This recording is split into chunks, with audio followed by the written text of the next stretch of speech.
বিশ্বনবীর কলিজার টুকরা ফাতেমা, ফাতেমার কাছে বিশ্বনবী যে বললেন, মা আমার কলিজার টুকরা নয়নের পুটুলি, তোমারে আমি সবচেয়ে বেশি ভালোবাসি।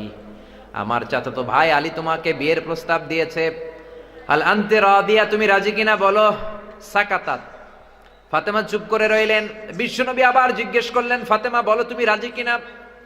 মা ফাতেমা কথা বলে না, সাকাতাত, চুপ করে রইলেন। আবার বিশ্বনবী বললেন, তুমি যদি না বলো কেমন করে বুঝবো রে মা, আমার ভাই আলীর সাথে তোমার বিবাহের ব্যাপারে তুমি রাজি আছো কিনা বলো। সাকাতাত সাকিতা, তিনি চুপ রইলেন। বিশ্বনবী বুঝলেন আর সুকুতু নিসফুর রিদা, চুপ থাকা সম্মতির অর্ধেক। তার মানে ফাতেমা রাজি। বিশ্বনবী বিয়ের অ্যারেঞ্জ করলেন। এরকম মেয়ে এখন খুঁজে পাওয়া মুশকিল। বাপে জিজ্ঞেস করবে, মেয়ে কিছু বলবে না, বরং মেয়ে একটা নিয়ে আসবে, এসে বলবে, বাবা ও দারুণ না, বলে না। এরপরে পোলাও কয়, ড্যাড আমি হলাম ইয়ো ইয়ো, আছে না নাই? এজন্য যুবক ভাইয়েরা সাবধান, ফ্যান্সি ডিলিয়া বা খাবা, আযাবার গজব নাজিল করবে কে? জিনার মধ্যে যদি জড়িয়ে যাও, দেশের মধ্যে আযাবার গজব নাজিল করবে কে?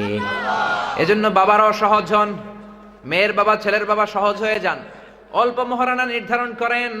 বিশ্বনবী বললেন, সবচেয়ে বরকতপূর্ণ বিয়ে হচ্ছে আইসারুহা মুনা, যেই বিয়ের মধ্যে খরচ কম হয়, যেই বিয়ের মধ্যে মহারানা অল্প নির্ধারণ করা হয়। ইসলামী মহারানাটা দেয়াকে ফরজ করে দিয়ে দেয়া হয়েছে বিয়ের মধ্যে। জোরে বলেন ঠিক কিনা? এটা কিন্তু অপশনাল নয়, এটা কম্পালসারি। ওয়া আতুন নিসা সাদুকাতিহিন্না নিহলাতান ফাইন তিবনা লাকুম আন শাইইম মিনহু নাফসান ফাকুলুহু হানিআম মারিআ। বিয়ের রাতে টাকা দিয়ে দাও, পয়সা দিয়ে দাও। এখন এগুলো নাই, শুধু ধোঁকাবাজি। কে কেমনে ধোঁকাবাজি করবে? 20 লক্ষ টাকা মহারানা নির্ধারণ করে, 20 টাকাও দেয় না, আছে না নাই? এরপর বিয়ের ভেতরেও ধোঁকাবাজি, আছে না নাই? ছেলের কোয়ালিটি নাই, হাজার হাজার কোয়ালিটির কথা বলে, ফুলিয়ে ফাপিয়ে ছেলেরে শাহরুখ খান বানায়, ছেলেরে বিল গেটস বানায়, ছেলের বন্ধুর বড় বড় সম্পত্তিগুলো দেখিয়ে বলে এগুলো ছেলের সম্পদ, আসলে রাস্তার ফকির, আছে না নাই? তো বিয়েটাই যদি ধোঁকাবাজি দিয়ে হয়, পুরো ফ্যামিলিটাই তো ধোঁকাবাজির ফ্যামিলি হবে, বাচ্চাগুলো হবে বড় বড় ধোঁকাবাজ। বলেন ঠিক কিনা?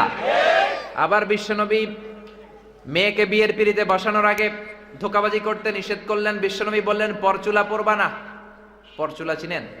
মেয়ের মাথায় চুল নাই, আলগা চুল লাগায়, এটার বলে পরচুলা। এটার কি বলে? হারাম। আল মুতাগায়্যিরাতু লিখালকিল্লাহ, আল্লাহর দেয়া স্বাভাবিক সৃষ্টিকে যে এই নারীরা বিকৃত করলো, কিয়ামতের দিন আসামির কাঠগড়ায় দাঁড়াবে, ব্রু প্লাক করে, একেবারে ঐশ্বরিয়া রায় বানায় এমনি, তারপরে পশম প্লাক করে, এগুলো হারাম, ঠিক কিনা? আবার অনেক মেয়ের মাথায় চুল কম, বিয়ের আগে মেয়ের মাথায় পরচুলা লাগায়, তারপরে ছেলের সামনে বসায়। ছেলে দেখে তো মহা খুশি, আরে ঐশ্বরিয়া রায়, আমি রাজি। ছেলের বাপও রাজি, মেয়েও রাজি। বিয়ে হয়ে গেলে এবার বাসর রাত, স্বামী যখন স্ত্রীর সাথে দেখা করতে গিয়েছে, তখন দেখে আগের চুল মাথায় নাই। কয়, তুমি কে? কয়, আমি তো তোমার টুনটুনি। তুমি আমার টুনটুনি, তো তোমার চুল কই? কয়, চুল নাই, পরচুলা লাগাইছিলাম। শুরু হলো ভেজা।